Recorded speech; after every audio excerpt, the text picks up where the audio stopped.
Back to news. Warangal Lok Sabha ఉప ఎన్నిక పోరు నుంచి సిరిసిల్ల రాజయ్య తప్పుకోవడంతో కేంద్ర మాజీ మంత్రి సర్వే సత్యనారాయణ వైపు కాంగ్రెస్ మొగ్గు చూపుతోంది. రాహుల్ గాంధీ కార్యాలయం నుంచి సర్వేకు ఫోన్ వచ్చినట్లు తెలుస్తోంది. మరిన్ని వివరాలు మా కరెస్పాండెంట్ సునీల్ అడిగి తెలుసుకుందాం. సునీల్, సర్వే సత్యనారాయణే వరంగల్ ఉప ఎన్నికకు కాంగ్రెస్ నుంచి అభ్యర్థి అని రాహుల్ గాంధీ కార్యాలయం నుండి కాల్ వచ్చినట్టుగా కూడా తెలుస్తోంది. సర్వే కూడా నామినేషన్ వేయడానికి రెడీ అవుతున్నారనే వార్తలు కూడా వస్తున్నాయి. డీటెయిల్స్ ఏంటి?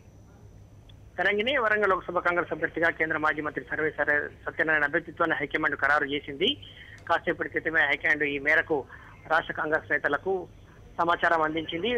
కేంద్ర మాజీ మంత్రి సర్వే సత్యనారాయణ కూడా నామినేషన్ పత్రాలతో సహా వరంగల్కి బయలుదేరారు హైదరాబాద్ నుంచి.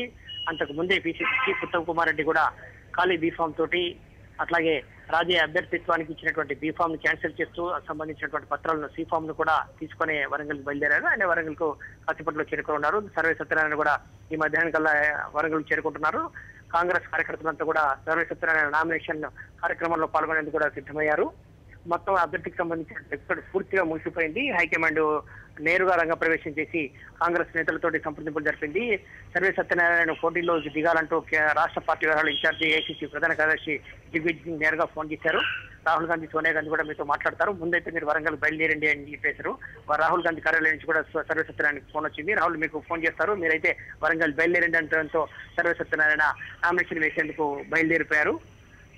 వరంగల్ జిల్లా కాంగ్రెస్ నేతలు కూడా పార్టీ కార్యాలయంలో నామినేషన్ పత్రాలకు సంబంధించినటువంటి ఏర్పాట్లన్నీ కూడా సిద్ధం చేశారు. మరి కాసేపట్లో వరంగల్ లోక్సభ కాంగ్రెస్ అభ్యర్థిగా కేంద్ర మాజీ మంత్రి సర్వే సత్యనారాయణ నామినేషన్ దాఖలు చేయబోతున్నారు. తరంగిణి. సునీల్, అయితే అనేక భేటీల తర్వాత వరంగల్ కాంగ్రెస్ అభ్యర్థిగా రాజయ్యను ఎంపిక చేయడం జరిగింది. అనుకోని సంఘటన కారణంగా ఆయన తప్పుకోవడంతో ఇప్పుడు సర్వే సత్యనారాయణ ఆ ప్లేస్ లోకి వెళ్తున్నారు. సో ఈ ఎఫెక్ట్ అంతా ఉప ఎన్నికపై ఉంటుంది అనుకోవచ్చా మనం?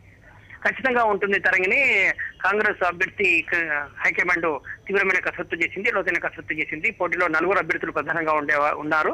అప్పుడు మాజీ ఎంపీ వివేక్, మాజీ ఎంపీ రాజయ్యతో పాటు కేంద్ర మాజీ మంత్రి సర్వే సత్యనారాయణ కూడా రేస్ లో ఉన్నారు. అయితే స్థానికత అంశం ప్రాతిపదికన మన రాజయ్యకు టికెట్ ఇచ్చారు. రాజయ్య 2009, 2014లో 2 సార్లు వరంగల్ లోక్సభ నుంచి పోటీ చేసి 2009లో గెలుపొందారు. కాబట్టి ఆయనకైతేనే టికెట్ ఇవ్వాలని చెప్పి స్థానిక నేతలు అభిప్రాయపడ్డారు. సర్వే సత్యనారాయణ కూడా రేసులో 3వ స్థానంలో ఉన్నారు. ఆయనే స్థానికత ప్రాతిపదికనే ఆయనకు తక్కువ ప్రాధాన్యత ఇచ్చారు. ఇప్పుడు ఆ అంశాలు ఏమీ లేకపోవడం, పార్టీ కష్టాల్లో ఉన్న కాలంలో ముందుకు సర్వే సత్యనారాయణ పోటీ చేయడానికి ఆసక్తి చూపడంతో ఆయనకే ఇచ్చారు. మొత్తం ఈ విషయంలో మాత్రం ఏకాభిప్రాయం ఉంది. సర్వే కాదంటేనే జిల్లా కాంగ్రెస్ నేతలు ఎవరైనా బరిలోకి దింపాలని చెప్పేసి నేతలు కసరత్తు చేశారు. కానీ సర్వే అంగీకరించడంతో ఇక ఏకాభిప్రాయం వచ్చినట్టే పార్టీ అభ్యర్థి విషయంలో కూడా. ఈ మేరకు రాష్ట్ర కాంగ్రెస్ నేతలు, జిల్లా కాంగ్రెస్ నేతలంతా కూడా సర్వే వెనుక ర్యాలీ అవుతున్నట్టుగానే చెప్పుకోవాలి. Tarangini. Okay, thank you Sunil.